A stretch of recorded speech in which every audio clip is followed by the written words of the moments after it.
C'est une pulsion assez profonde qui m'a donné envie d'aller travailler là-dessus. Il y a certainement une histoire familiale aussi un petit peu, parce qu'il y a un grand-père qui s'est battu. Bon, c'est une histoire familiale, mais je pense que ça, c'est un petit peu. Il y a beaucoup de gens qui se retrouveront dans cette histoire-là aussi, parce que on a tous un grand-père, un arrière-grand-père qui a connu cette période-là. En plus, c'est des gens qui ont relativement peu communiqué, donc on va à la recherche d'une histoire un petit peu familiale. Je pense qu'on en parle aussi beaucoup parce que justement les derniers témoins ont disparu et de ce fait on peut s'approprier un petit peu cette histoire. C'était leur histoire, donc c'est toujours difficile de rentrer un petit peu dans le sujet. Maintenant, en ce qui me concerne, moi, c'est vraiment du visuel. Donc moi, je suis vraiment sur de la photo. Donc de la photo, je suis là pour faire voir 90 ans plus tard, il reste énormément de traces. Donc ça a dû être quand même quelque chose d'assez énorme. Et pour qu'il reste autant de traces visibles, ça laisse un petit peu envisager l'ampleur du traumatisme. Ce que je voulais démontrer, c'est que là, on est comme dans une période où on commémore énormément beaucoup de choses. En l'occurrence, il y a beaucoup de lieux de commémoration qui sont aménagés et des fois un peu trop aménagés. Et on y perd beaucoup de puissance émotionnelle dans ces lieux-là. Moi, je voulais faire voir ce qu'il restait d'authentique en définitive de la guerre de 14. Donc, pour moi, c'est une puissance émotionnelle plus importante, des choses qui n'ont pas été retouchées. Voilà, en gros, c'est ça mon propos.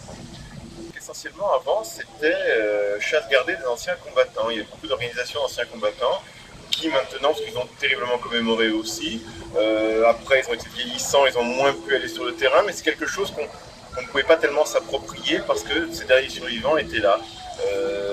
Maintenant, on rentre de plus en plus dans cette histoire, et puis je vous dis, c'est quelque chose qui a été un petit peu occulté pendant un certain temps.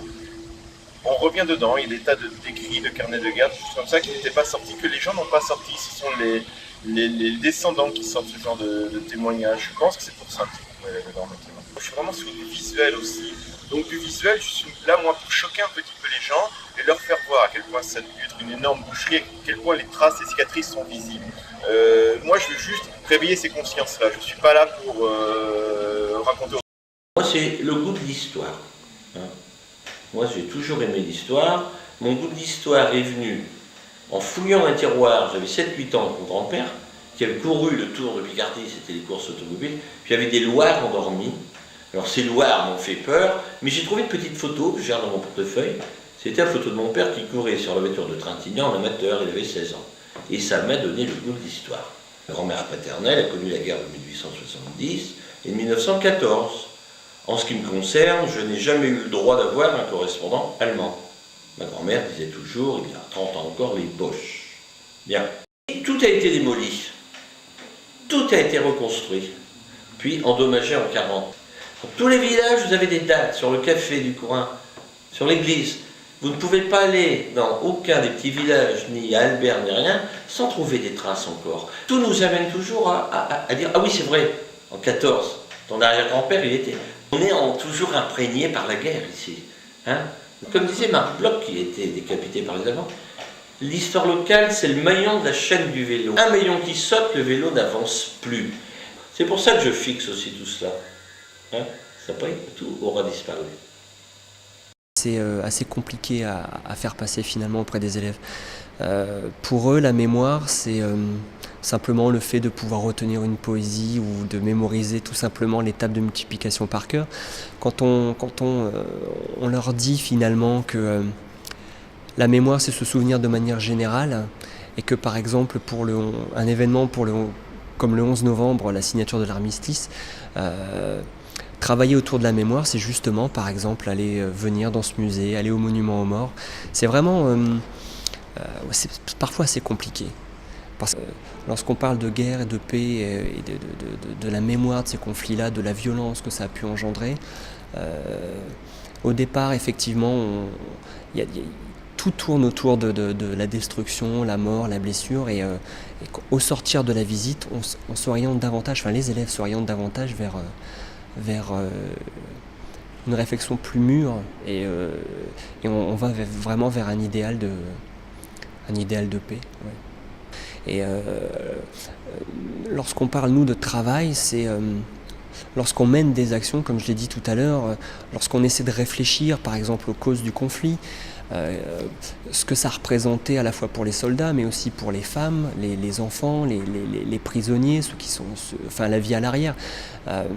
C'est en se posant des questions finalement, en interprétant, en questionnant les documents, les objets. C'est vraiment tout, voilà, c'est en menant toute une réflexion, tout un travail, toute une étude finalement autour de ce conflit-là qu'on peut en prendre vraiment la mesure. Et je pense que la transmission de la mémoire et du patrimoine, elle se fait de cette façon-là. Avec l'objectif justement de former c'est peut-être utopique, de former des citoyens responsables.